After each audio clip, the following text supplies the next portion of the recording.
Hey guys, it's Charge here, represent Zoom to TBT, and we have our bracket reaction show. Obviously, the nice people at the tournament announced the official bracket today. Very exciting day. Some sad things, some good things. We're going right into it. We have some special guests. Charge, are you ready to start rocking?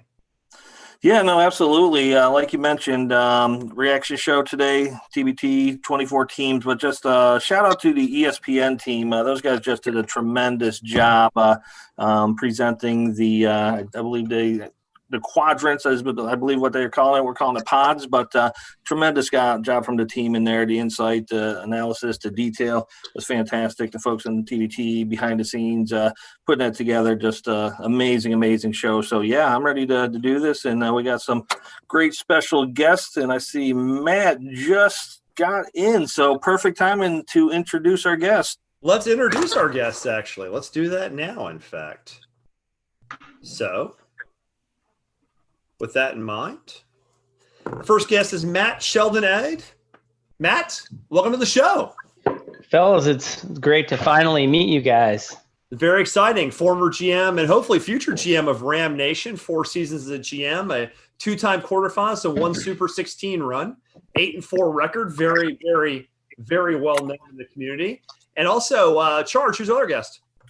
Yeah, so Team 23, we got Mike Illiano. So Mike was a guest earlier in the year when his team was forming, but he's been involved with TBT for 5 seasons. So this is just going to be the second time in the 7 years that he won't be part of the show. But 2015 TBT finalist, so 2-point loss to Overseas Elite. So what could have been? What if Mike and Team 23 would have beat Overseas Elite that year? Does that dynasty happen? Do they reform? Do they not come back? But I guess you launched a dynasty, Mike, with that narrow loss. And, 9-5 TBT record, so a lot to be proud of there, and 7 most total wins in the TBT. So I appreciate both you guys jumping on. We really value your opinions as you have a lot of experience as GMs. You know these teams very, very well. You've competed against them. You competed in, as far as players and recruiting. And so looking forward to your expertise today on the show. Thank you. It's good to be here. With that in mind, let's get right into it. So we've got our brackets, and we're not going to spend a whole lot of time talking about where they go, except Charge, I think it's a good time to mention some people have talked about teams that have been missed. Can you remind me how many teams that we missed? 0. 24 for 24. So that is, like I said, pretty big accomplishment for Peter coming through and nailing them all. And we had 7 of them right on the money, exact seed lines. We had another 12 that were just plus or minus 1. And you can see on this slide how close we were for Pod A. And there was just 5 teams that we were plus or minus 2 seed lines on. And one of those was Hines, which we did not know, obviously, before publication that they were going to be without Hines and Calais. So we would have been pretty darn close if we had that information. So, appreciate your work on that with me, Hainer, and that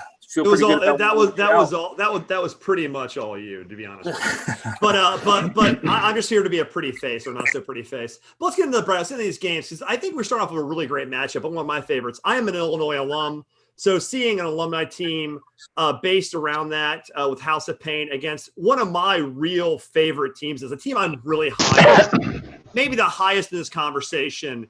War Tampa. I think it's going to be a great game feeding into the defending champ. Michael, do you see anything here that really steps out of you of this matchup? One guy, Walter Hodge. If you haven't seen Walter Hodge play, especially as he's gotten older, he's phenomenal. Like, if you remember when we made our run, Dobbin White was 34 years old.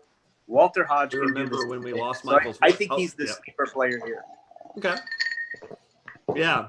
And I'm going to go ahead real quick as we pass it to the other side to Charge, but I'm going to go ahead and flat out say it. Like, I'm calling my shot. I really think War Tampa will win that game against my alumni crew. And I also think they have a great shot to be Carmen's crew.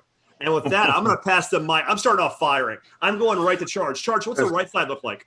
Yeah, so Red Scare, obviously, well-deserved number 8 seed. I think they should have been a little bit higher. I think this was one where we finessed the seeds just a little bit to get this crash course of Big X, Red Scare, Carmen's crew.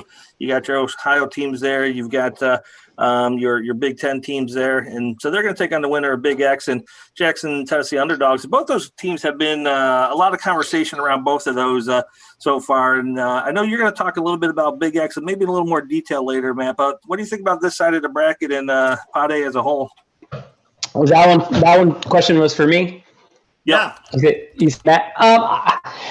Personally, I think this pod in particular is really set up for Carmen's crew, in my opinion, for almost an easy trip to get to the Final Four. I only see one team that I think can come close to them, and I think that's Red Scare. But I mean, Carmen looked great last year against them. I like Red Scare, mostly Dayton. They all know how to play together. But I think they really, that number one seed, they were gifted a nice road. The House of Pain War Tampa matchup. I love what Tampa has done. We played them when they were Tampa 2020 2 years ago in Richmond, and they've done a great job building a team. I'm not high on Big X if anyone follows my TBT thing. I think they can be good. I love their front court, but I just think they need more guards. And Jackson, I mean, they're a weird team. They got to add some more players. I think they only have 7 on the website right now, but they scored 100 twice last year, and I think they beat a really good St. Mary's team. But I just think overall, I think Carmen's a heavy favorite in that pod. I think I can see that, definitely. Go ahead, George. Yeah, the interesting thing about Carmen's is I do not think Carmen's makes it out of this pod if they do not add anyone. And it must have been mentioned on the ESPN broadcast because a lot of people were tweeting about it afterwards and mentioning ESPN. But Trey Burke is rumored to be going to Carmen's crew, which is kind of odd to get a Michigan guy. But it really kind of shows the strength of this 2014 field where, Carmen's crew, who won it last year, going to dip outside the pool a little bit and even go to Michigan of all places to cats and dogs living together. It's anarchy. So stay tuned for that. It's just really, really, really dirty. I mean, I love the thing about Barford being a one-man wrecking crew. He's done it before. He can do it again.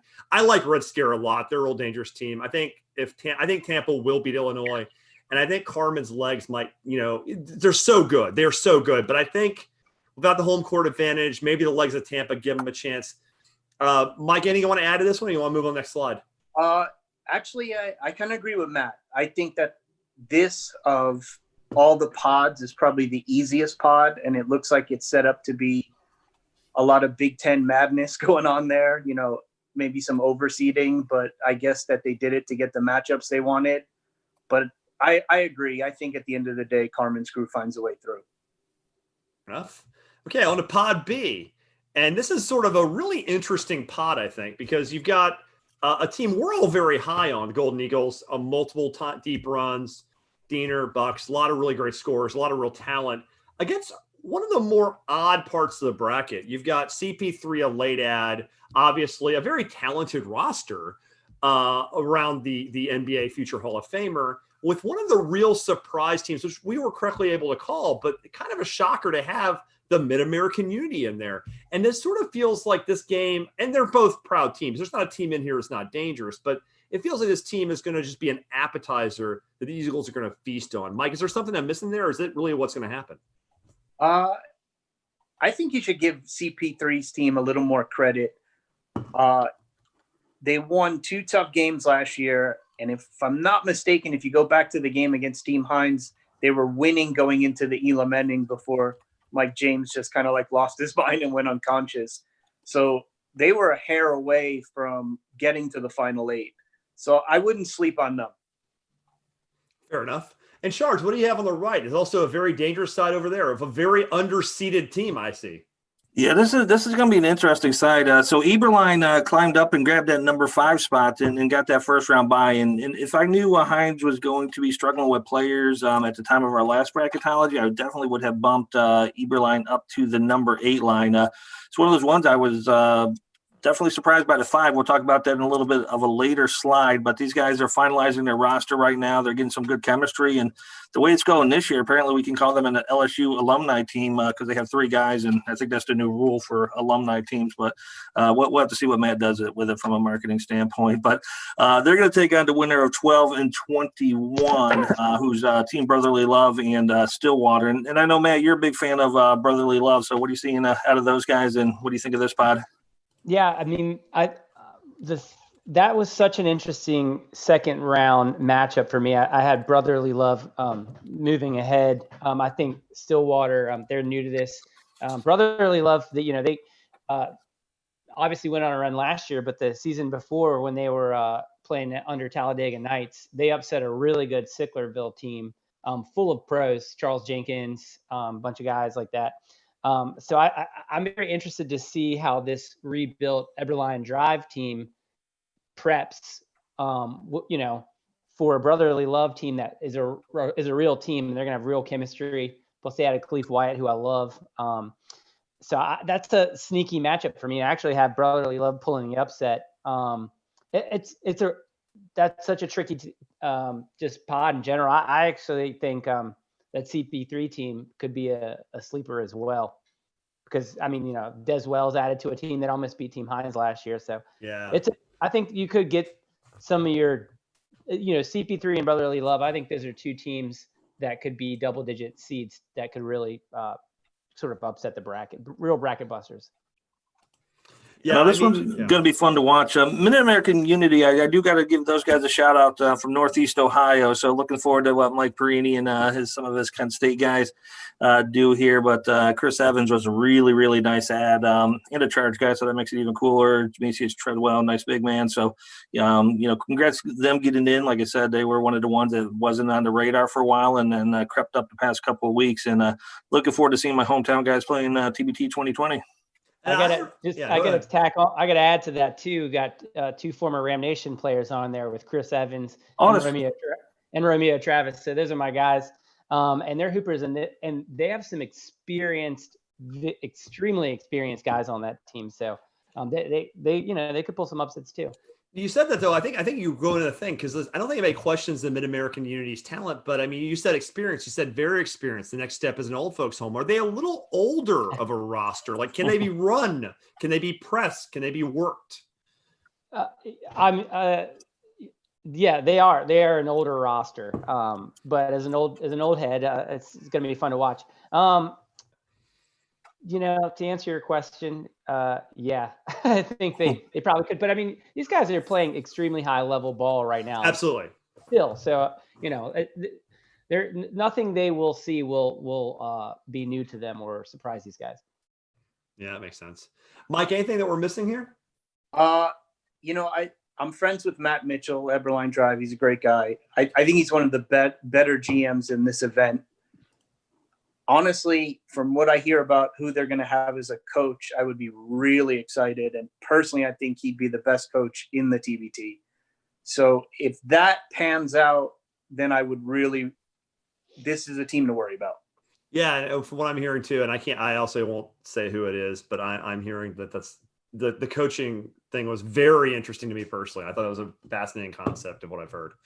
But this is a really interesting bracket because unlike the last one where we seem to have a disagreement about it being straight Carmen's crew, but there are clear higher and lower teams. This bracket has a lot of evenness. Like, even though there's some qualitative differences in the teams, it is a bracket you can see multiple teams coming out of, correct? Oh, sure. Which is funny because I think we all picked the same team, if memory serves. With that note, let's. Yeah, the only thing disappointing about where the Eberline ended up falling is that there's not a lot of pathway until I believe it's the finals for them to take on Team ALS. So ALS that 6 seed this year, Eberline the 5 seed. They faced off the last 3 years, and Matt's got the best of ALS the last 2 years, and then I guess that would have been 2017 when ALS made the run, beat them. So that's probably one of the best matchups year in, year out of TBT. So unfortunately, unless they both make it to the finals, we're going to have to wait on that one a little bit. And what I find interesting too. Go ahead. Go. No, I'm sorry. I just wanted to add something about Eberline Drive. You're talking about a team that is totally reconstructed. from 1 through 9, there's nobody that was brought back from the great teams they've had the last 2 years. So I guess the biggest question mark they're going to have is they're bringing in guys that don't understand what this event's about. It's not Europe. It's not the NBA. It's not the G League. It's its own entity. So I think that's the biggest thing with them right now. Yeah. No, the thing I also find interesting about this too is we talk about a little bit about the fact that this is an event. This is something where the fans want to show. It's a TV rating thing because it won't have a gate. So I'm surprised that you're looking at this team specifically here, Brotherly Love, and I'm surprised they're not playing number 3 Syracuse, because I'd love to see them try to pull it off again. And I'm surprised that they didn't make that matchup happen because the seed lines are so close. Am I the only person surprised there, or is? Yeah, I thought that was a slam dunk. And I mean, if you didn't see the official selection show earlier today, Hayner would have just wowed you with those graphics and those little circles and little stuff. That was pretty impressive, Hayner. I like that. Architects have iPads. It's a weird thing. No, I thought we were definitely on a crash course, Brotherly Love to Syracuse. I think that would have been just such an intriguing matchup. But, yeah, it didn't happen, and still some really intriguing matchups out there. And Matt and Mike, I know you guys both approach it from well, Mike, you approach it more from sort of a pro circuit. Matt, you've been a GM of a college alumni team in Ram Nation. Stillwater Stars, they're an alumni team that has clear talent. Forte shooting, Nash, lots of talent, but they're a first-time alumni team. Is there a concern about the first-time team having the talent but still being able to blend to the event? From my experience, I mean, if you watch the progression of Ram Nation, you saw we started off all alumni plus our guy Reggie Williams, who's like the brother of all of these guys, basically. Mm-hmm. We had one grad transfer, as they call it, and then we just added more and more because you especially for my team, we faced overseas elite our first 3 years in it. You get sort of sick of banging your head against the wall, and you learn. Especially coming from a school like VCU, it's a mid-major school. You gotta go outside, and so I think. Are they still a mid-major school? They strike me as more of a high mid-major. They're really a kind of right. Not anymore. Now, yeah. Right, not anymore. I mean, the guys I could get, if our guys weren't hitting the NBA now, would be a totally different story. So VCU is not a traditional mid-major, but if you go back to when I'm first building this team and the guys I built it with, they were recruited to the CAA. So Oklahoma State, obviously, you're recruited to the Big 12. It's a different story. But sometimes I see the alumni teams that I love it. It's great that you can just pick your alumni, but I look at it and I'm like, that's not a recipe to win. Oftentimes you got to get, guys that you need, not just guys that wore your colors. Because even Ohio State, which has the Carmen's crew, which had the defending champs, even though I think War Tampa can give them a game and maybe even beat them, there's no disrespect. They're still a fantastic squad, obviously. But even they had to fill outside because they have Alex Gibbs, the undersized center they got from a Division III school, to fill a need. So even the strong alumni bases like Ohio State are still going somewhat outside to get players. For sure. So, yeah, you have to blend, definitely.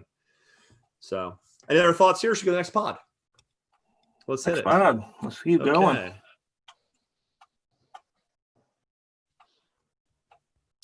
So this is a really interesting pod to me. And on the left, and I think a lot of us are really looking at this 15-8 game as teams that are properly seeded, but dangerous as all living hell. Like, I live in fear of Armored Athlete. They have loaded up their roster. That is a dangerous, dangerous roster. And they're going into a buzzsaw because Power of the Paul is physical. They have that sort of ACC football mentality. They're going to be very dangerous. And if you survive that absolute dogfight, that absolute war, what's your award? The 4-time champs of overseas elite. So, like, this left side of the bracket is just a disaster of pain. I mean, Mike, am I right there? Is it just going to be a complete no holds barred slugfest? Absolutely. We've actually lost. I think of our 5 losses, we lost one game to Armored Athlete and one game to Power of the Paw. So I have a good idea of both of these teams. The Clemson team is not bad. Last year they were running with 6 guys. They beat us, and they really gave CP3 a tough game. I think if their guys show up and they're a little more organized, they could be in that game. It's just going to be really hard because AJ Mahar and those guys do such a great job. They're one of the staples of this tournament, and it's hard to pick against them. Yeah, it's a lifestyle. It really is this point. Yeah. Yeah.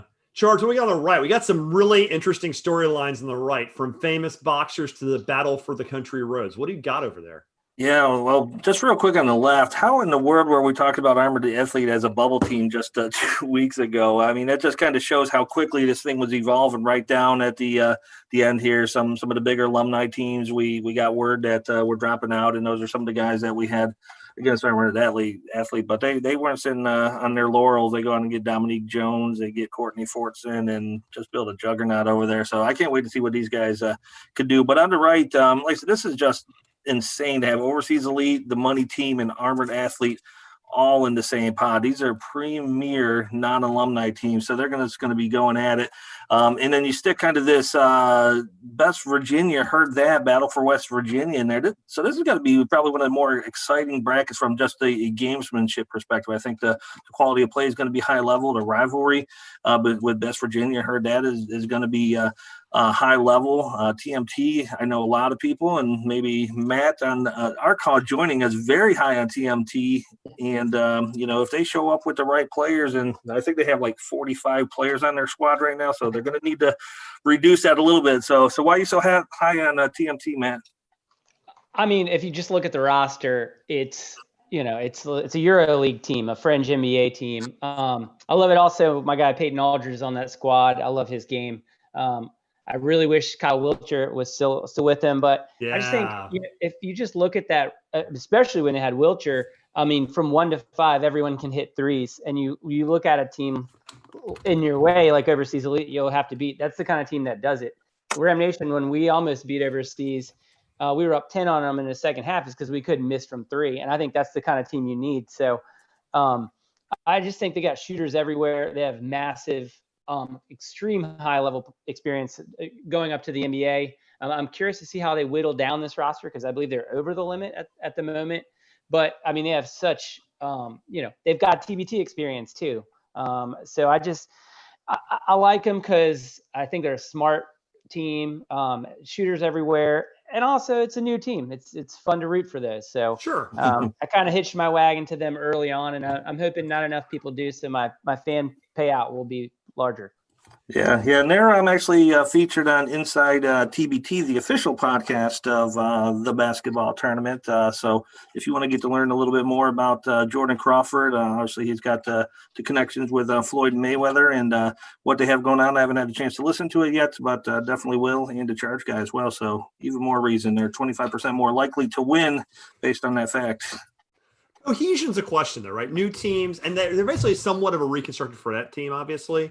But I mean, like, when you have a new team where the core is flipped over in the restructuring, much like you were talking about Mike with the Eberline Drive team being reconstructed, does the talent always blend, or can you have too many cooks in the kitchen? Oh, you could always have too many cooks in the kitchen. It's basketball. I mean, that could happen to anybody. The question is, the GM, the coach, what is the mindset as a group? And, I mean, for me, I've noticed that when I've had good experiences in this tournament, it's the more unified we are. And the times I've had sour experiences in this tournament, we were less unified. So I guess it all depends on the players' personalities. Yeah. And I mean, talking about unity too, because Overseas Elite always has sort of like, when you have alumni teams, like, or you have a cause or a brand, like you have alumni like the Heard That or Best Virginia, or you have a celebrity team. Overseas Elite's unifying ethos has been winning and cashing checks. They're about that paper. I mean, they're here to get paid. This is a straight fucking business trip. So my question is this. You're adding ISO Joe, NBA All-Star, a guy who's had a great career, a guy who's still, at I believe the age of 172, is a walking bucket. I mean, he will put points up.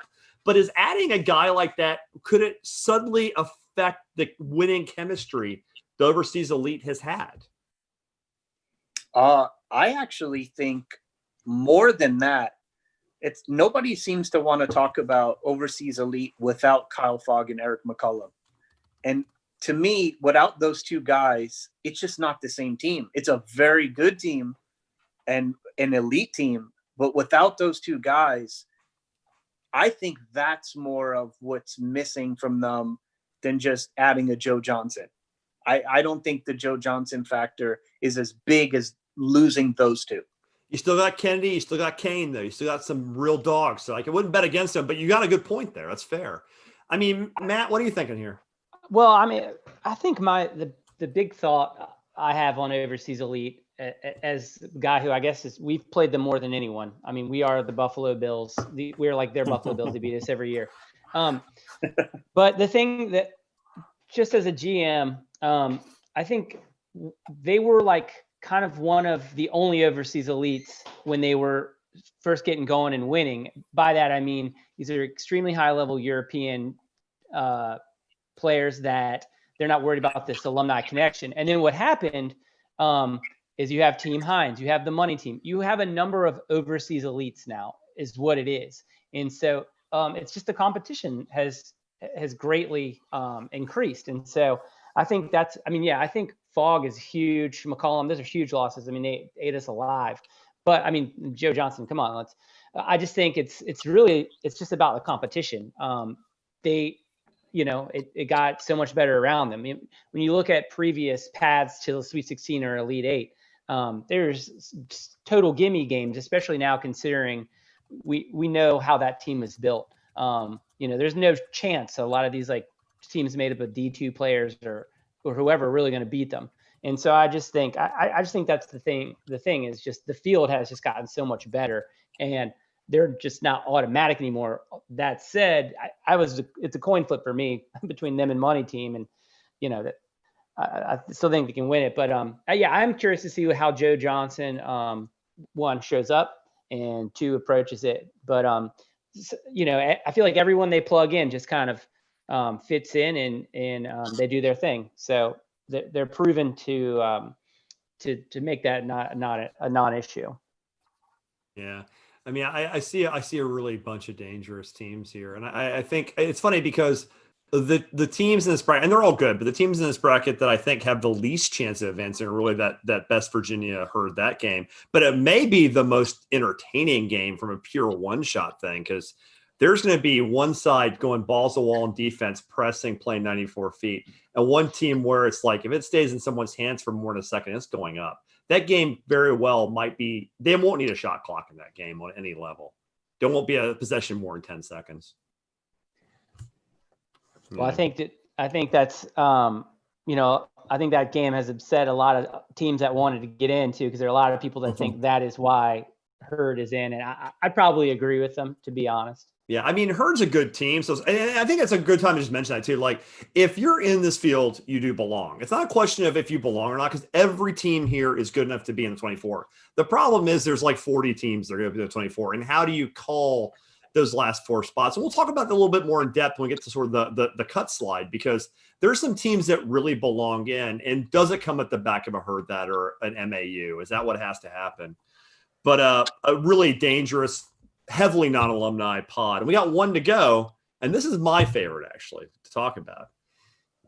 And this is a pretty interesting bracket. There's some lovable teams, some interesting teams, some great graphics, and some dangerous squads. Hardfire and Metamaki is kind of an interesting Midwestern thing. I think both these teams are good. You get the Isaiah Austin fronted Hardfire. Metamaki, with all the Purdue alumni, pretty talented squad.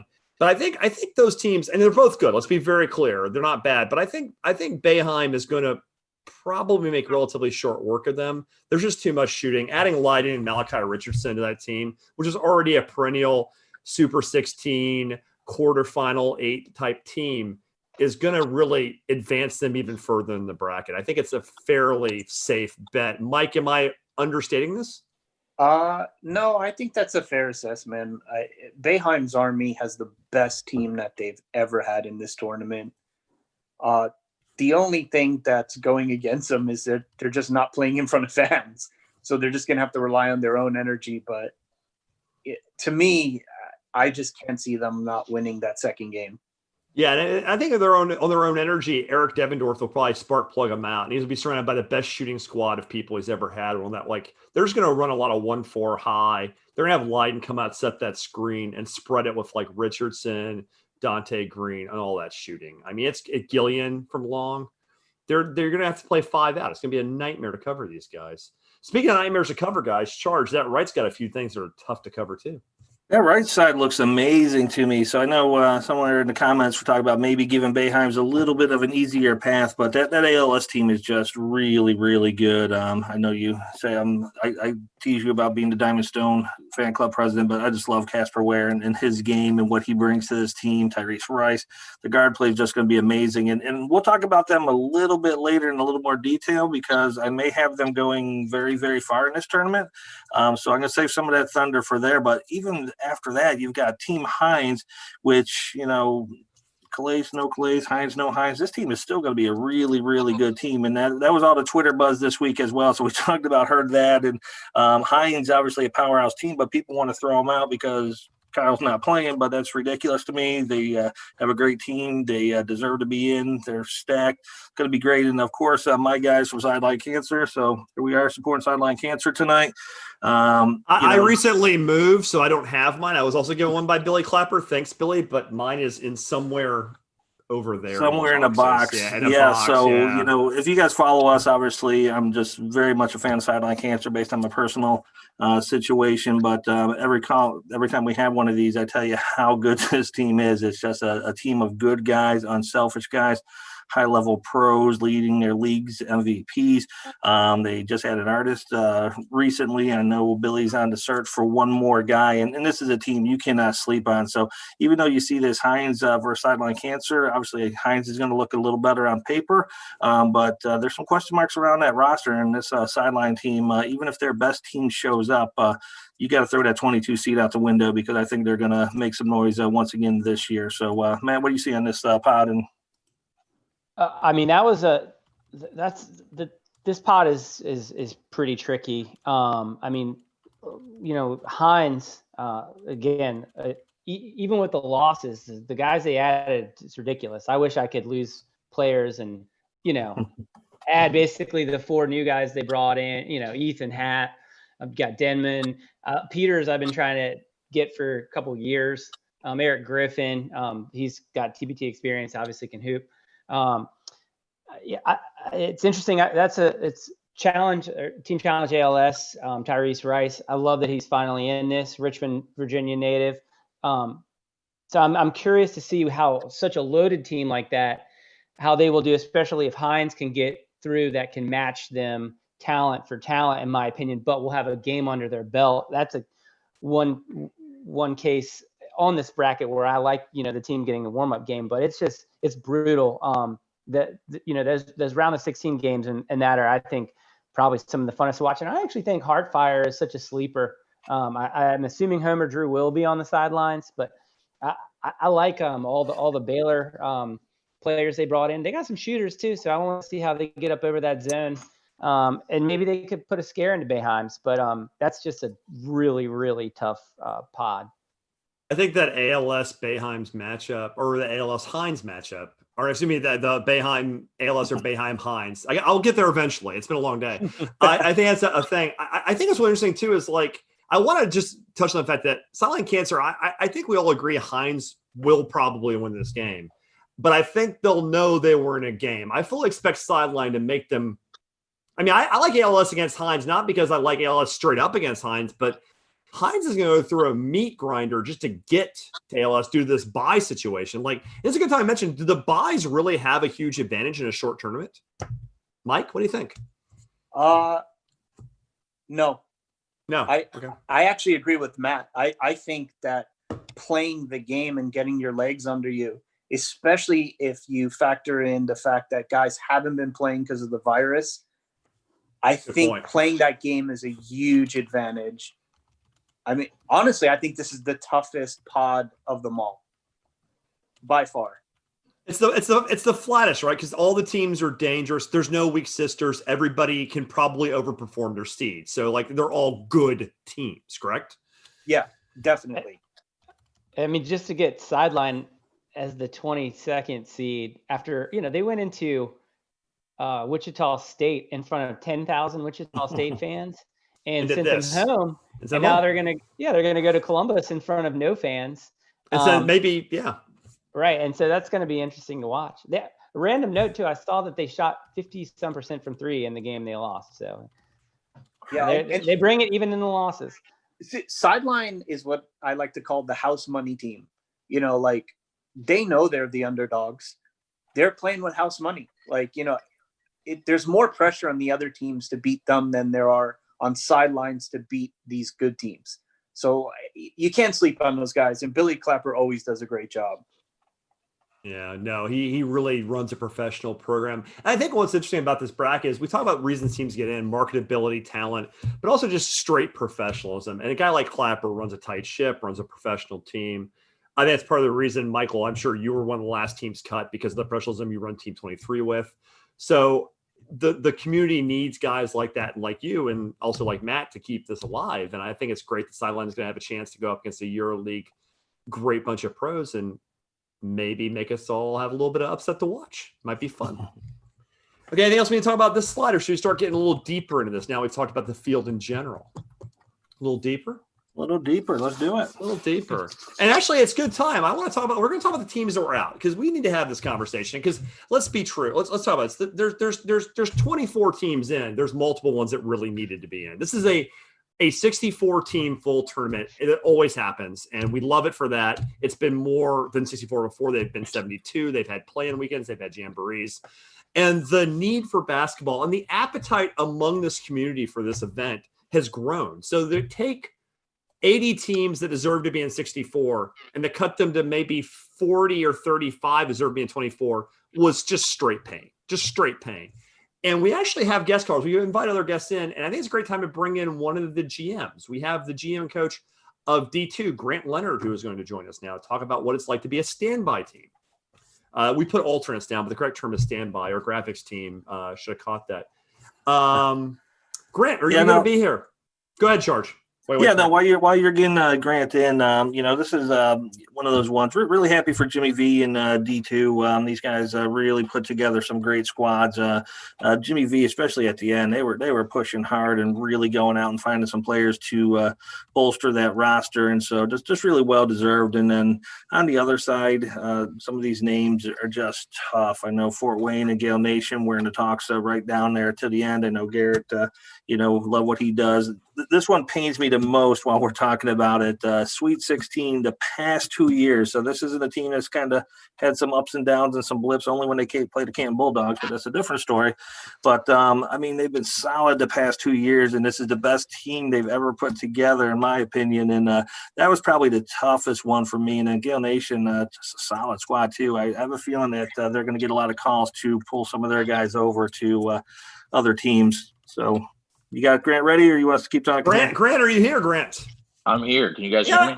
We can hear you fine, Grant. Thanks for coming on. We really appreciate it. And we want to get your perspective, and thanks for coming on because, this is an interesting event because, obviously, in times of COVID, we're going to be testing. People are going to go there after a certain number of tests. It's quite possible a team might get bounced for having a player test positive. At that point, how are you preparing your players, and how are you approaching this as an opportunity? We're going to go into it like we're going to play in it. So we're going to go and have a 4-day training camp where we'll have multiple practices each day. Not try and kill their bodies, but more have stuff get in and build some continuity. And then we're going to travel up to Columbus and go into their quarantine and their kind of mini camp there. And I think we look at two ways. One, at worst, for a bunch of guys that have a season that should be upcoming, they're going to get 8 to 10 days of a lot of training. But at best, and I don't wish ill on anyone, we slide in someone's spot. And so we're just going to attack it like we're here to play and to win some games. Can I ask you a logistical question real quick? Because that just occurred to me, and I don't know, and you may not know either. If a team tests positive, I assume they don't reseed the field. They would just slide you in wherever that team was, right? 100%. So if Carmen's crew tests positive, slide into the number 1 seed.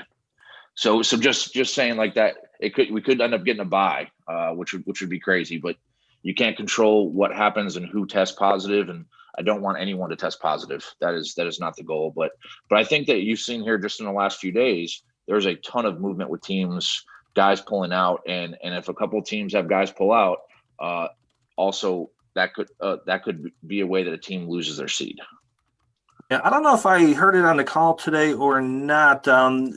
Is there a first alternate and second alternate, Grant? Do you know who's next in line? Was it Jimmy V and you the way it was set up on the bracket, or is there something different there? I don't know if they've designated it. I'm not going to worry about it either. You know what I mean? Like if they tap us and tell us to slide into a seed, that's what we'll do. But we're going to approach it like we're here to win a game. It's awesome. It's absolutely awesome. Michael and Matt, you guys have also experienced GMs.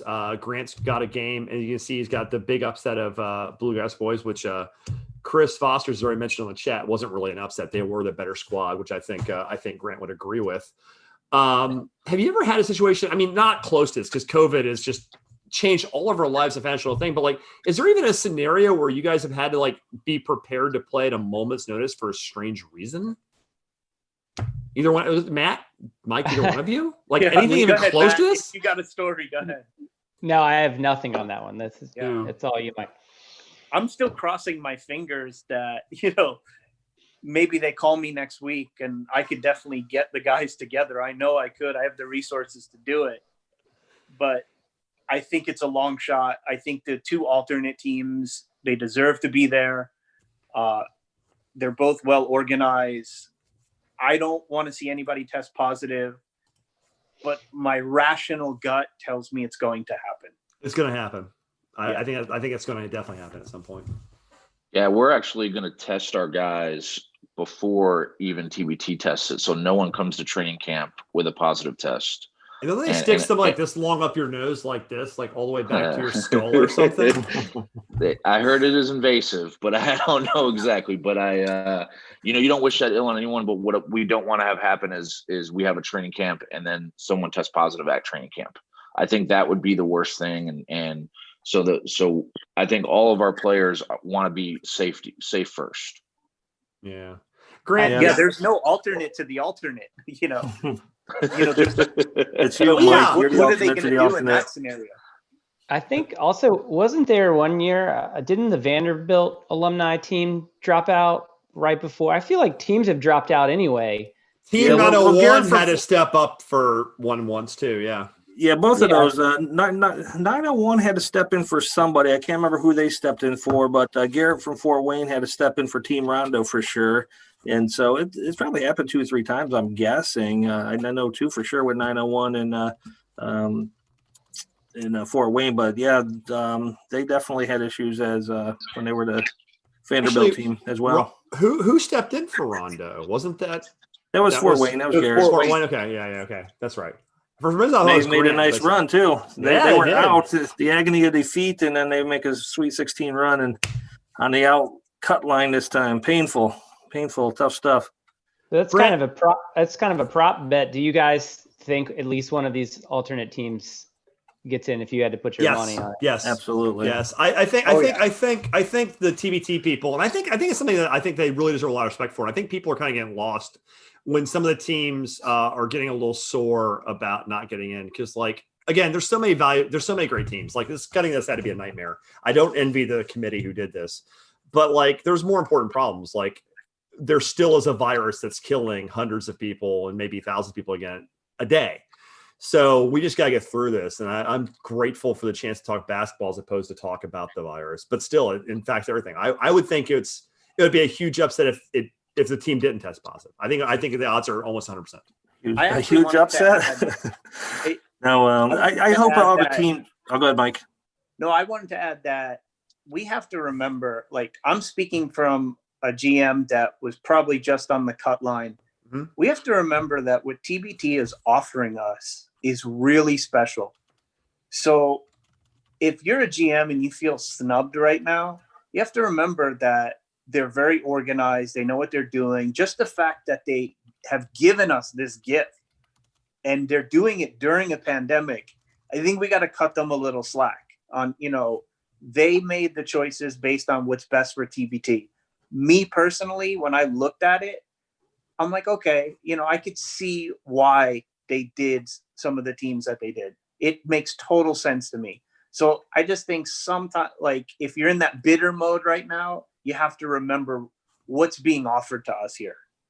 And you have to remember that next year you can come back and win even more money, because the exposure the community is going to get right now of being the only sporting event that happens right now is just going to mean opportunities for everybody on this call, everybody in the community. It means the 2021 pot is going to get bigger. The exposure is going to get bigger. It's going to become a bigger event. We're going to build this as a community and as a brand into the premier summer event out of this tragedy. So there's a huge opportunity for the team. So if you're one of these teams on the slide, your presence is expected in 2020, and we want you to win some damn money. Like, your invites are in the mail. Got it. Well, hey, Grant, what else? Any parting comments before we move on with the slides and get to some other guests? Well, first, I just wanted to say that all the teams that didn't make it, and Michael, you're from Team 23, but the Fort Wayne guys, most people have been unbelievably gracious, and all I can tell you is for our guys, and I'm always just trying to be an advocate for our players. When you play Division II basketball, it's not the chosen path all the time. But all of our players have taken that path and become professional basketball players. And so if we take this path and we end up getting onto a seed line somehow, we're going to approach it the same way. Like, we got to work as hard as we can and try and shock the world. And I know Matt said earlier that, a team comprised of D2 guys couldn't beat some of those teams. But sometimes you walk into an arena like VCU and you beat them. You just never know. So, you just never know. But all you can do is play as hard as you can and be together and try and take good shots and really defend. And if you get that opportunity, you see what happens. Yeah, that's a great way of putting it. On those notes, Grant, we're going to let you go. Thanks so much for coming on. Take care, and I appreciate it. Hope you have a great time out in Columbus. Thanks, guys. Take care, Grant. Okay. And we're going to bring on one more guest who called in, and a friend of the pod, the GM of Iowa United. We're going to bring on Matt Crawford, one of the favorites and one of the toughest cuts. This was a really, really tough cut. At one point earlier in the process, we had them as a 1 seed. I had them as the 2, charging on 1. We tied on a 1 in Wichita, and they had a loaded squad of guys like Royce White, some real talent. So they were right on the cut line. And with that note, we welcome Matt Crawford to the show. Matt, how you doing tonight? I'm doing good. How are you guys? Doing great. Doing well. So yeah, then we talked kind of about the snubs that were kind of, as it started getting whittled down a little bit, we kind of knew where the direction was going. But when you see the team, Washington's of the world, Florida TNT, Iowa United, these are the ones that I think a lot of people were doing a little more head scratching on as, some large teams, some organized teams, some highly talented teams that, were bypassed for some other choices. So Matt, I appreciate you jumping on, just kind of talking about the process and kind of how you landed here. What are your thoughts on the process? I think all the teams that get snubbed, we're going to question the process a little bit, just from the fact that there's no real clear answer why some of us didn't get in. And I think that would help. Hey, say it's your roster just wasn't good enough. Okay, well, I can fix that. So I think that's kind of where some of that feeling of the process gets lost on us a little bit, that sometimes you just don't know why you didn't make it. But we get it. We understand TBT's spot. They've got a narrative to sell. They've got to get eyeballs on TV. And so that's the 24 they went with, and that we just have to live with it. That's the way it goes. I'm going to circle this match just so you see what I'm talking about here. You see on the screen where it says best moment coming in 2021. You see that, right? You see it says 2021. Yep, I know. So your presence is expected next year. We fully expect to see you again. Were any of your players able to find new homes? Yeah, and that's the thing. We got quite a few calls on just about everybody, for the most part. Dom is going to go over to House of Pain. We got some calls about Tyrus McGee. Tyrus wants to kind of stay home with his family. I think he's kind of enjoying the time off. And sometimes you just got to be honest with some of these teams and go, I don't think that's going to be a good fit for you.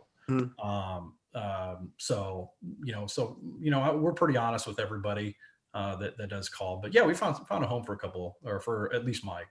Both Vince and I have been trying to find a home for former Memphis player and former Charge guard Chris Crawford. Actually, multiple teams. So if you're listening, Chris, we've been trying to find you a ride in a few calls. Nice.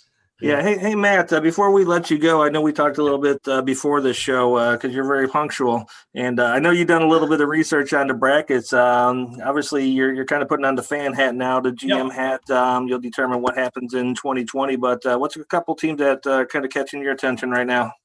I like Marquette's path. I like the Golden Eagles path a little bit. I love the guys over at Eberline, but that you talked about it earlier, that transition where you're turning over that entire roster and they don't have that first round game. Are they going to, they're only going to have one game under the belt before they go see a really, really veteran, talented, cohesive Golden Eagle team.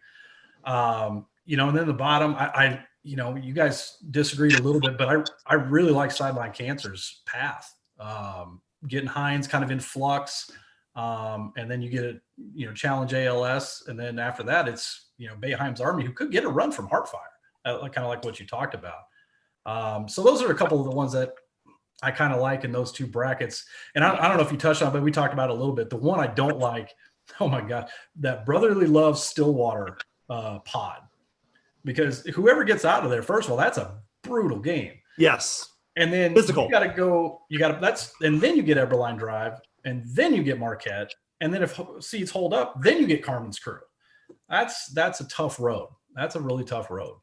Yeah, it pretty much is brutal. Hey, Matt, just you're on the air. So two things. We're going to be doing. We've been joking about this Las Vegas TBT 2020 networking thing. We're going to make that happen. You're going to be a keynote speaker and that'd be cool. Organization. Yeah. We're going to make that happen. And can you just commit to say that Iowa United will definitely be putting their hat in the ring at least probably in 2021? Just for my own notification. I can't say that. I can't say that we won't be back. There's a lot of options right now. There's a good chance you'll be returning, correct? In some capacity, there's a good chance. I'll take one and get on that note. Matt, always a friend of the pod. Please don't be a stranger. We're going to need guest analysts during all this coverage. We'd love your help. Absolutely. Thanks for having me, guys. On that, Matt. See you, Matt. Take care, Matt. Later, Matt. Okay, and we got one more call on this slide because we have the bubble was kind of where we lived. Most of our reviews were right around here. And the perspective of the alternates is interesting. So with one more person coming on, we've got Alex Neumann coming on. Talking Jimmy V. That's always an interesting thing. Get him on. Alex, you here? Hey guys, my camera's not on right now. Yeah, your camera's not on, but we know what you look like for the most part. There we go. There you go. What's up, Alex? Taking business. How are you guys? So is Vinny going to beat us up? We didn't do it, I swear. He might. He definitely might. I think me and Vinny worked it out. We worked it out. I had you guys in before the Mid-American Unity news came out. I was there. I was. You guys were making moves, and everything I saw online and all these big free agent acquisitions, I'm like, man, Jimmy V must be talking to someone. They're in. And then as soon as I heard Mid-American, I had to bounce you. So I think me and Vinny are in a much better place now. Yeah, Vinny's not someone you want to cross. Just no. I live in fear. I live in drastic fear of Vinny. So same sort of brief question we had for the D2 guys. How are you prepping for this? Like, do you know if is there an alt 1? Is there an alt 2? How are you preparing your squad? How are you training him? Like, how weird is it to be on deck? Yeah, it's definitely a little weird. We're going into it as if we're going to play. Now it's obviously tough because we don't know who the opponent's going to be.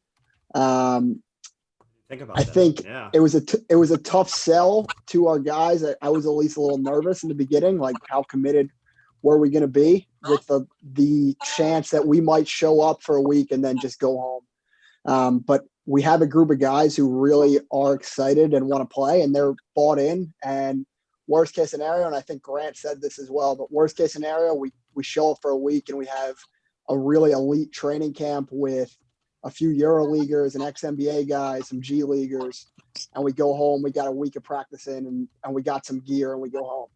That's worst case scenario, but we're going into it as if we're going to play. It's a tough situation. We obviously don't want people testing positive for coronavirus. No.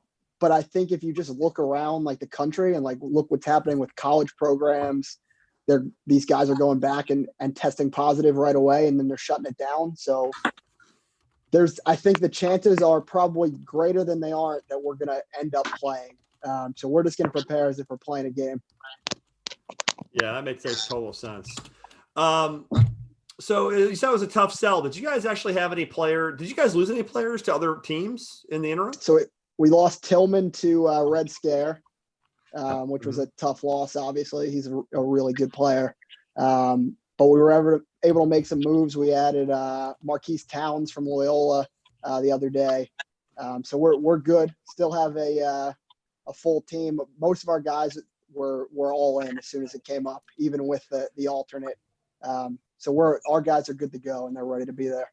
Can you speak to the fact that Rutgers had the best season they'd pretty much ever had, and then COVID killed the March Madness, and then you have this loaded team that would be a shoo-in at 64, and now you're an alternate. Is this just further proof that New Jersey is a cursed state? Well, I don't. You guys probably aren't familiar with the RU screw, but it's something that all Rutgers alumni know of. That just nothing good happens to Rutgers.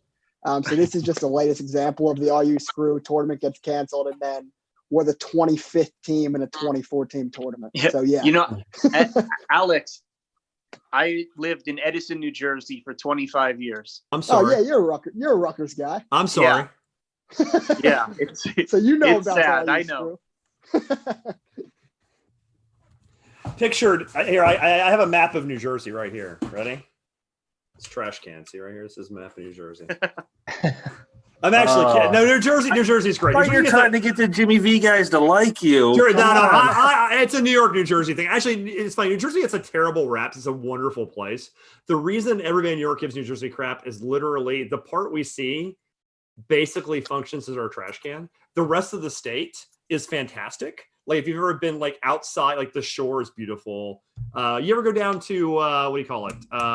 We're getting off topic too. I'm rambling now. Cape May, Alex. I'm actually down the shore now. I'm down in Margate. It's near Atlantic City. Well, see, now I'm jealous, and now I'm off topic. Charge, reel me in, Charge. Get back. All right, Alex, we appreciate you jumping on. Like I said, the alternate thing, something that's very intriguing this year. I appreciate you and Grant from D2 jumping on, and it's one of those ones. Sounds like you guys both have your heads in a great space, and if you guys are called on to play, you're going to make the most of it. Yes, sir. All right, buddy. I appreciate you calling in. All right, thanks, guys. Take care. Okay. Thanks, man. Okay, so let's go into a little bit more into depth about what's happening with. Are we not going to talk about Florida TNT? No, about what? I just glossed over that and included them with Iowa while Hayner's trying to get his thoughts together. I try to fix the slide. Yeah, we'll let you open up that sore again, Mike. I just want to say this. I've done this event, 6 years. Mm-hmm. And I think that was the most talented paper team I have ever seen. So I'm like kind of like jaw dropped that they're not in. I'm sure a lot of people are. I thought Terry used an awesome job. Oh yeah. Yeah. I'm sure they had their reasons. I'm just curious about what the thinking was. I don't know. I have no idea. I mean, and that's why I really counsel teams not to get too upset because, like, look at this slide. This slide is not a cut list. This slide is an Elite 8 list. That's what this is. Yeah. It's a disaster, like to have this few teams. So, and pour one out, Michael. You're on the list here. 9-5. A huge number of wins. I think when I was calculating the 24 teams in the tournament, there were only like 5 or 6 that have as many wins or more than us. So that's a hard pill to swallow. But at the same time, we were really not good the last 2 years.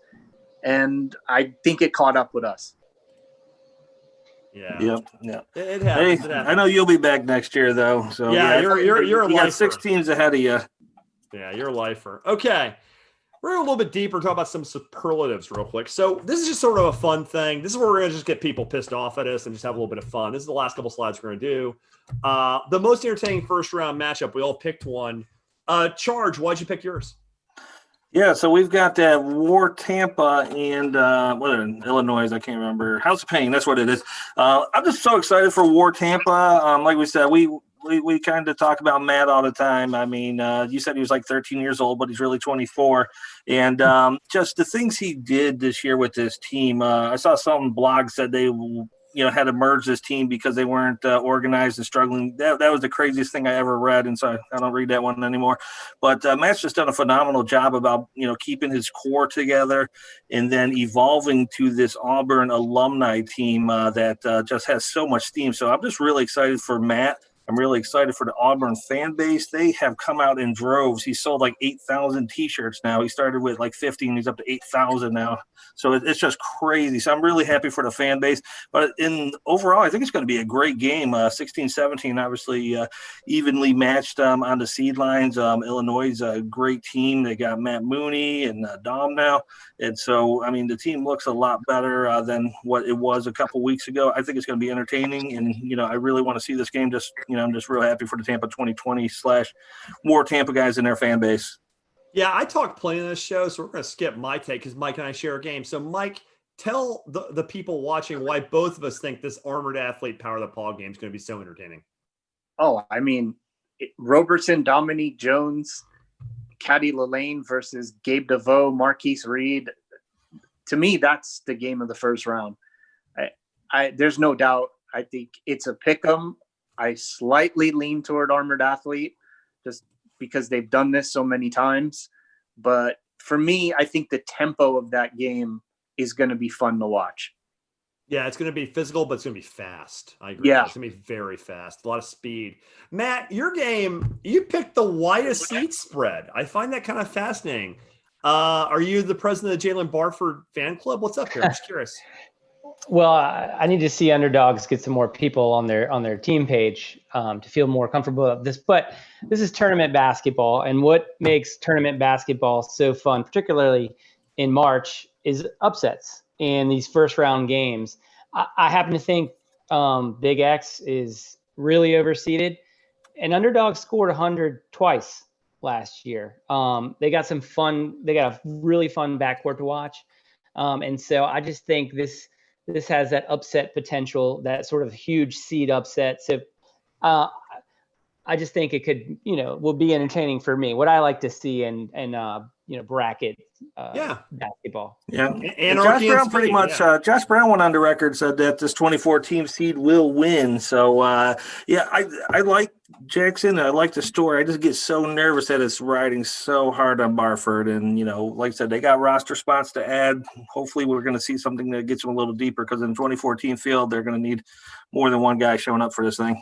I'll add to that. It's almost good that they got in with a not fully built out roster, because now they're in and they have roster spots with a lot of guys that they might not have been able to get before this. And now they're just that much more appealing. So they could put their best team together by far. That's a fascinating point. It's very conscious to mention it. Okay, now we're going to play a little bit of wish making. We all have things we'd like to see. So we talked about the Super 16 matchup you want to see. Slide, there we go. And the ones that came up are pretty interesting. Charged. Let's let Matt just tell us why. Again, if Matt, you're ready to go, why the Overseas Elite AA game is just so intriguing to you. I mean, there's just so much talent on that, but also this is like a brawl. I mean, this game features some tough dudes. Dominique Jones, I just love his game so much. I love Caddy Lelane. It feels like every year when I see Armored Athlete ad players, I'm like, damn it, that was the guy I was trying to get. So for that to be, the very first game of the tournament for the 4-time champ, I just think it's a fascinating matchup, and it's just going to be a brawl. There's two really tough teams. Yeah, I think that's a really good point. Now, you picked an interesting one, Michael. Could you talk a little bit about this Brotherly Love Eberline thing that you want to see? I'm curious. I love this matchup for two reasons. One, you may never see it again, because usually they seem to pick different regions. So just like the fantasy of them two playing is kind of awesome. But the way Brotherly Love plays, where they spread the ball out, they move the ball, and just against the sheer talent of Eberline Drive, to me, like, that's a fantasy matchup. I don't know how any basketball fan would not enjoy that game. No, it's going to be a great game. Mine's the easy one. I've already hinted at it, and I hope Matt's watching, because look, and this is not disrespect. Every team in this tournament is elite. Let me be clear. If you're in the 24, you can walk out with the cash. So there's no jokes here, no weak teams. Having said that, they're playing on a home floor with no home fans. They're a little older. They're a little complacent. They won last year. And those Auburn teams like to get up, get physical, and get fast. They're young, they're dangerous, they got nothing to lose. I think this is a game that really, I think Carmen's a better team. I'll flat say Carmen's a better team than War Tampa. But if I'm going to pick an upset that I want to see, if I want to see that sort of, Golden Terriers over UVA vibe, that's what's going to happen right here. That's what I want to see. Yeah, and this could be another one of those ones we talked about, the buys. War Tampa's already in their training camp right now. Doing box jumps. Yeah, I would talk to Matt if every single player's there or not, but it looked like a pretty full roster in some of the videos I saw. And if they come out and gain some momentum and get that first-round win, plus have the experience of the training camp and that first-round game, yeah, if Carbons doesn't add, I would definitely agree with you on that. Could be dangerous. Yeah, I think that game comes down to one thing. Does Aaron Kraft get in Walter Hodge's head? This future doctor, Aaron Kraft, getting Aaron Hodges' head. Yeah, right? He gets in everyone's head. Yeah, he tends to do that. Okay, double-digit sleeper, which you define as a 10 or below seed that can cause some serious damage. That's where we wanted to go here. And I've already kind of gone into mine. And by the way, real quick, Jonathan, never mind. I'll do that in a minute. I've already talked enough about War Tampa. I'm really curious, Matt, can you talk about brotherly love for a second? For me, the thing that really makes them a sleeper, there's good teams and there's a good path. And I think brotherly love hit that perfect combination of being a good team on a winnable path. I think Eberline, with all these new pieces, even though they're talented, they got a lot to figure out. And brotherly love has been figuring it out for the past few years. So I like them. I mean, a 12 seed and it's not like a super high seed, but I like them as a double-digit seed that could actually play for the championship, because I just think that they're on a winnable path, and I just like what I've seen from them in the past, and I like the little bit they added. And before I go to Mike for the underdogs, because I love that team, Charge, we got to give Jess some fan service. Can you hit that team? We both kind of lean toward this one as well. Armored Athlete, go ahead. Tell me why they're a sleeper. And I see you in that chat, Jess. I see you. So we're all about fan service here. This is still just blows my mind that we were talking about these guys as a bubble team just because of the situation, but I think they have all favorable matchups here. And no disrespect to Nick and Power to Pod, like I said, I think that's one of the most improved teams year over year. Mike talked about their lack of depth last year. They fixed that problem. That team's looking really good, but I just think that guard play is going to be huge. They're really deep. Matt just talked about some of those guys, the Codys and the Katie's, and they're really, really good squad. And I think if they do happen, and all these obviously are hypothetical and they got to win their games, but if they do get past it, I think Overseas Elite is going to be one of those teams. We talked about why we think they could trip up a little this year. Then you got West Virginia TMT on the other side, and I think both of those are winnable games for Armored Athletes. I think this is a team that we're going to be talking about more than just the first, second round. We're going to be talking about them deep in the tournament. Yeah.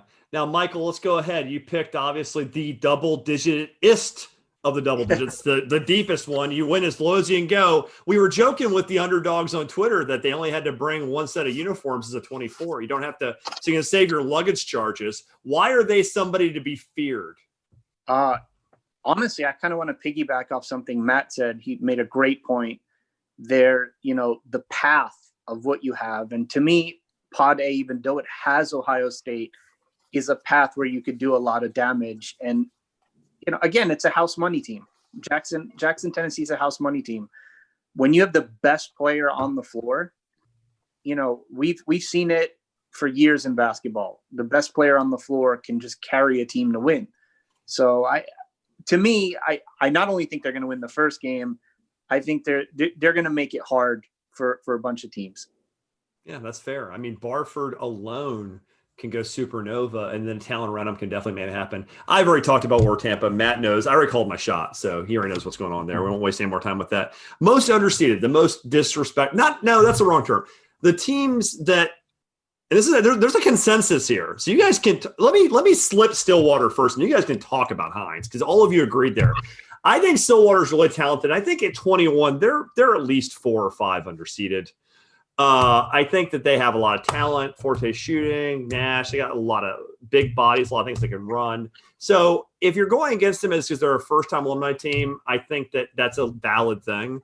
But I think the talent deserves a slightly higher seed. I think they have a slightly better roster than Mackey, maybe even the House of Pain. I saw us more as a 15, 16, 17 seed. And with that, please discuss why Kyle Hines' team is underseeded. Let's start with Michael. Your screen's up. What do you got?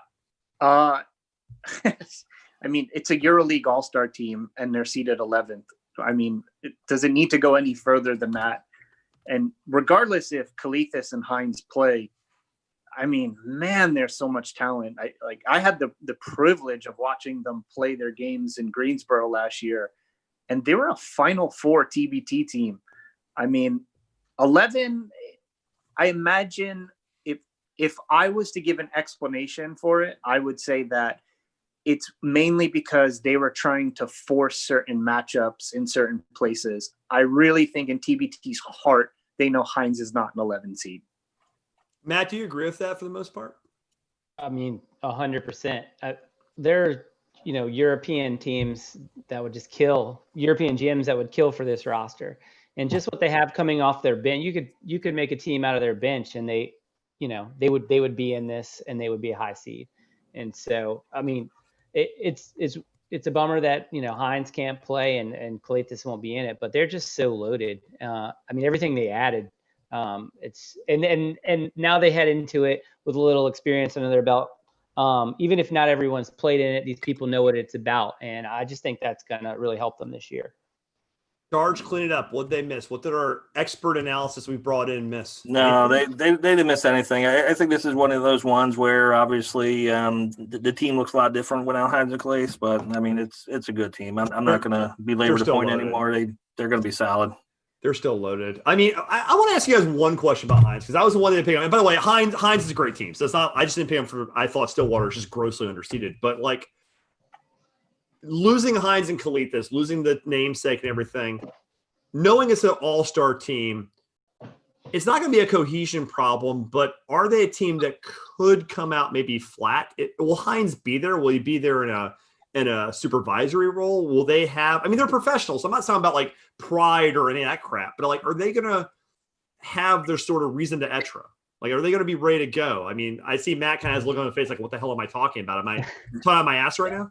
I'm just going over this roster again. I just think there's just so much talent. I mean, these guys have so much experience. I think they got too many shooters to come out flat, in my opinion. Okay, fair enough. Okay, guys, let's not make any friends with this next slide. This is the most overseeded. Now, okay, just a disclaimer, guys, we're gonna pick fights, and I'm picking 2 fights. The reality is like this field is amazing. So if you're mentioned as overseeded, it's nothing personal. It's just a reason we mention you with that note. And they're all guys we like. Gentlemen, our visitors, our guest analysts who have done, by the way, an amazing job. Thanks for being on. Who wants to talk about Big X first? You guys were in agreement on this. I thought it was a pretty interesting. You guys, that was the first team that came to mind. A quality team, but over at 9, you say. Why was it the route you went? For me, it was when I looked at 1 through 7, 1 through 8, I really found myself like, all right, I can't argue those seeds. They're all awesome teams. But when I got to 9, that was the highest seed that didn't have success in this tournament the way that those other teams had. So I guess that was my logic behind Big X. Yeah, for me, just I think that guard play, their guards and their depth, I just don't think they're on the level of some teams behind them. I mean, come on, over Hines, give any GM in the world either of these rosters. I mean, just look how expensive that Hines roster would cost you versus this Big X. And they got some talent. They have some talented front court players, but just 9 is to me And I thought they were a bubble team personally, and for them to be 9 is, but that just means they're going to go on a run and prove me wrong. Yeah, I mean that's the beauty of this. It always works. Yeah. We're like, this team's really great. But the thing is, there's 24 good teams. So if we pick you most overseeded, you can probably bet. You should probably go to a gambler and literally put some money on one of these 4 teams, because they're probably gonna win the whole damn thing now. Charge, we all actually all love Eberlein Drive. We know they're a great squad. So it's not a question of quality. It's a question of just, they're just by that high of a seed. Yeah, that's all it is for me. Obviously, I love Eberlein. Matt's been a friend since 2016. One of the first people I met, following the TBT. Saw him play in Baltimore. Saw him play in Chicago. Watched some games with Matt last year in Chicago. And this was the only one. Like I said, I was kind of proud of our work we did on the bracket and how close we were to the TBT seeds. And this is the only one that I really said, "Whoa!" I'm like, 5. Holy cow! When I saw it come across the screen, I was a little bit shocked. We talked about earlier, if I knew the Hines thing was going on, I definitely would have bumped Eberlein up to an 8. So I'm not saying these guys are not a good team by any stretch. It's just the 5 surprised me a little bit. I would have had them at an 8. All the points we talked about, a young team. Everyone's kind of talking about it's tough to win as a young team. They're rebuilding.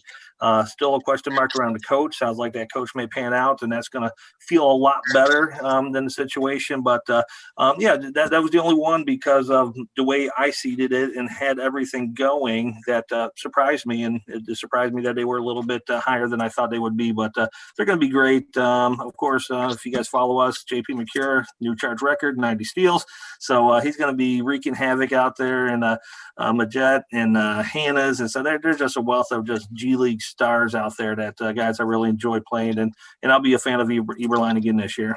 Absolutely, they're a wonderful squad, and both of my squads I picked as the 2 overseeded teams were wonderful too. But I wanted to be clear, is like, we talked about those bubble teams, and like, do Mid-American Unity and Herd That belong in this 24? They absolutely belong in this 24, but so do about 10 other teams, and there are a few that if I were picking, I would consider over them. Does that mean they don't belong? No. Does that mean you can't win a couple of games? No. Does it mean they can't compete? Absolutely not. But do you look at a Gale Nation?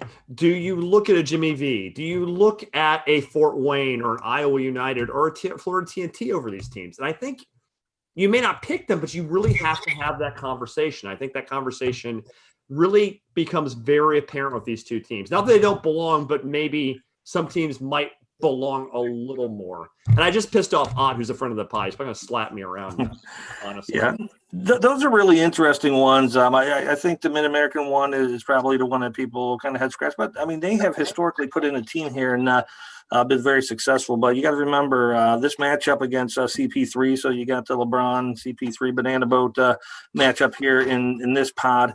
And LeBron was tweeting about Drew Joyce hitting a game winner last year. And so there's some juice to be had here. If LeBron gets behind this team and, get some mentions, that's fantastic. And then maybe he'll play.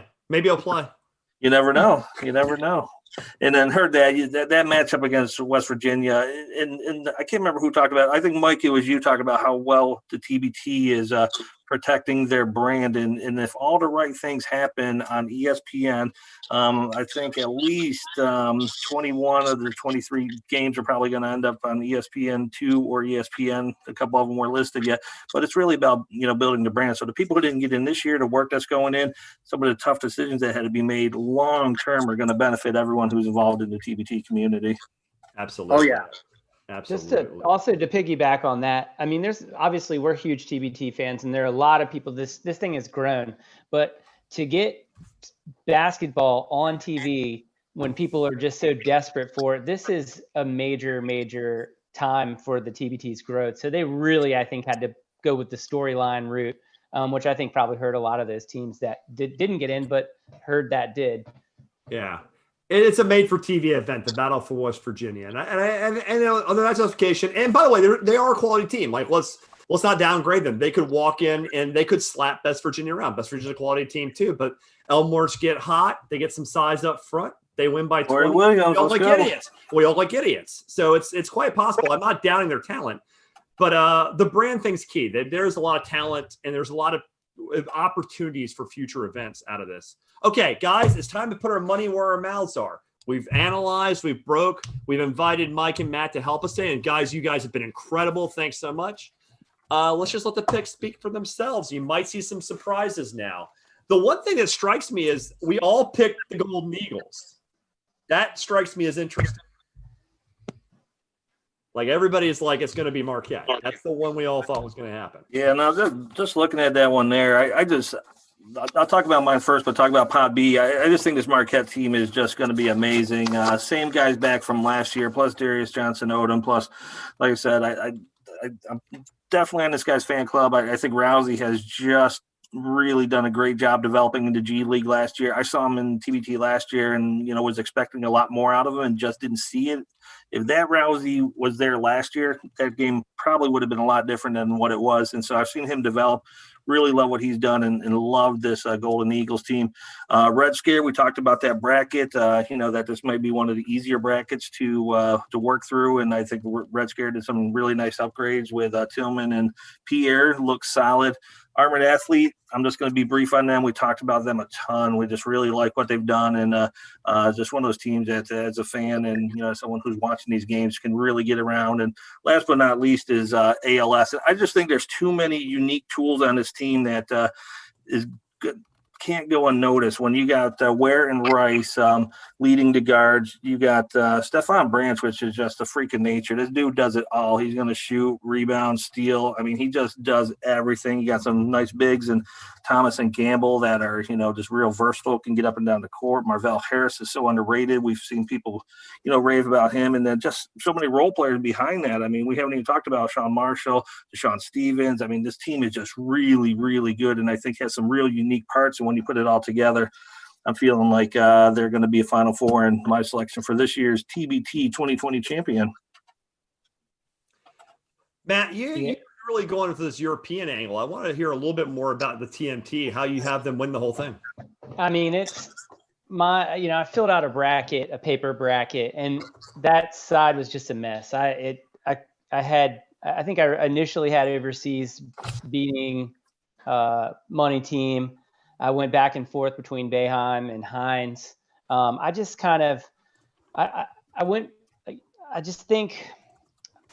love the shooters for Money Team. I like storylines. I like a new team winning it.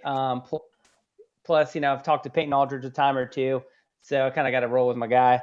Although I think a friend of mine may be joining Overseas Elite. So I don't know. I just have a feeling about him, and I think that's a heck of a sort of a first year team meets Team Fredette sort of comeback team. And they got a lot of TBT experience. So just kind of rolling with something new, but who knows I'm a fan now for the first time this year. I'm currently a fan of them to win some money. I could switch that. But today that felt like the move. Now, we talked a little bit about Team LLS, and that's who also Mike. The only people who agree on champion are Mike in charge. Mike, you have ALS cutting down the nets too and cashing that Zell, not a check, a Zell. What makes that team so dangerous? Why do you think they're going to be the ones to walk out here with the cash? I think to win championships, you have to have kind of like a perfect triangle of things happen. You not only have to have the talent, you have to have the defensive mindset, but you have to have the right chemistry. And when there's no fans in the arena and you're not playing off the juice of the fans, and you have a team like ALS that's playing for a cause that has the talent. I mean, Tyrese Rice is unbelievable. Like if you haven't seen Tyrese Rice play, you're really missing out. And like Charge said, Stefan Branch, I don't know why that guy's playing in Belgium. He needs to be playing at a higher level and fast. I mean, the way that they're built, they're long, they can shoot. Marvell Harris is always a problem. And in a short stint here, we have a 10-day tournament. The team with the most chemistry, I think, is going to end up being ALS. And I think that's why they'll cut down the nets. Yeah, I mean, that's fair. And I guess to close out the conversation on cutting down nets, like I really Charge on me or pretty much agree until literally the very end of that last pod. I will say again, like I have the Red Scare coming out of the pod, much like he does. But if it's not the Red Scare, I actually have War Tampa coming out, not Carmen's. And again, Carmen's is a fantastic team. So If they want to use this disrespect to make sure that they have some juice, by all means, because I don't think if they win the whole thing, it's not a shock they have before. But I just have a see. It's a comment. I'm curious about something. So none of us had overseas elite. Coming out of Pod C. Not a one. And we all had. They're going to hear about it too. Oh yeah, I'm sure we are. The death threats are coming. They own all of us at this point. So, but for me, I mean, my thoughts were that the guards on TMT and Armored Athlete are so quick and fast, and Overseas Elite is throwing out a couple of older guards. I mean, they need a stopper that's going to stop those guys. The speed could really be a problem for Overseas Elite. Yeah, no, I think that's definitely going to be a problem. And talking about speed, I mean, my pick was Boeheim's Army, and they've been my pick for a while. I am fascinated by teams that can go 5 out. The whole idea of the geometry. I'm an architect by trade. I mean, we're all basketball guys, but I draw for a living. I draw buildings. The geometry of 5 out, the beauty of being able to bomb and cut and have an open lane, and the unlocking of that with replacing a guy in the rotation like AO or a guy like Work, who are very quality players, but then replacing a guy like Leiden, who shoots threes at like a 38, 40, 42% clip. You put him out there as a stretch 5, it unlocks a level of efficiency they haven't had before. They've always had these skilled players around a more ground-bound big or a more traditional big, and now they can play 5 out with Devendorf downhill and shooters around him. And I think if the shooting can hold, and they have plenty, I think they'll cut down the nets. I think it's quite possible that's what happens. But you can see there's so many good teams. I mean, anybody on the slide's a threat. I mean, if you're on the slide, you can walk out with the cash. And just real quick, here's the field one last time. I guess this is kind of our last slide. We're kind of closing up shop now. Some final thoughts. Matt, what for this tournament coming up, with this rebirth of basketball, is allowing us to get back to what we love. Like, what are you anticipating the most about this event? What excites you the most? I mean, well, the last time I was watching basketball, I was in the Barclays Center, and it's like March, whatever. And 3 minutes before the game was canceled, and everyone was told to leave the arena. So I'm just happy to see tournament basketball when it was, ripped away from me 3 minutes before I was about to watch a VCU game. So I just think people are just hungry. No March Madness, first time in my lifetime. So I'm excited about that. I'm excited for a lot of people to experience TBT that still aren't familiar with it. And just to see the alumni, see just these European players. And I love guys like Joe Johnson getting in there. I like when you put a little NBA in here with this, because you can see like, all right, this is a guy from the NBA. He's been, multi-year all-star. But wow, look at this guy who's guarding him, and this dude's good, and I had no idea. And he plays in Turkey, and so I'm just excited for basketball fans to get this sort of broader picture of basketball, other than just like college or NBA. Absolutely, and Mike, with this event coming back and bringing us back to this, like, what stands out for you? What can we all expect from this experience? I'm actually going to go down a different road. I actually am looking at what is the future of TBT going to look like? Because I compared them this year to bubblegum shrimp. There's no sports out there. They're like the only boat that survived, and they're going to and basically reap the benefits of viewership. So the question is, where does that bring TBT in the future? If you've ever listened to interviews with John Muger, he wants this to be a $50 million tournament. This was never supposed to stop at 2. He wanted to always have a stronger vision for it. So to me, I'm more curious about what this does for the 2 to 3 year run of TBT than I am about this year.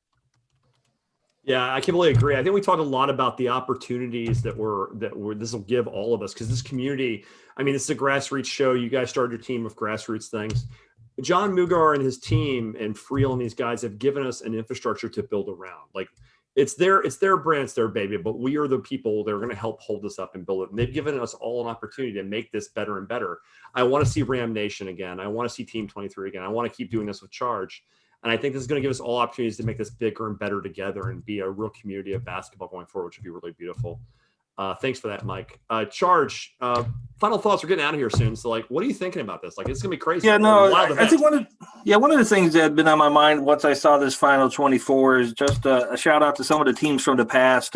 This is the first time we're not going to see the Broad Street Brawlers in the TBT. This is the first time we're not going to get our popcorn ready and rally behind Showtime. And so those are two of the guys that have been here every year. And, Sideline Cancer, Eberline are going to continue to carry that torch. But, miss those. And then a lot of teams who were trying to get in this year, it's only going to be the second time. Like Mike's going to be on only second time, Garrett from Fort Wayne and a few other teams. And so it's one of those ones, unfortunately, 24 teams, COVID did what it did. And, some of the history is going to be lost this year. But like you guys said, with the branding, July 4th, TBT is bringing the fireworks. I think the first game is going to be at 3 p.m. on the main channel of ESPN. So we're going to have the fireworks and pave a path for a much better, bigger, better TBT down the road. TB2020 will keep us all breathing in basketball in our veins. TB2021 will be the even better one, the full 64. Guys, Matt, Michael, Ram Nation, Team 23, thank you so much for helping us out. You guys were so insightful. We really appreciate you coming on.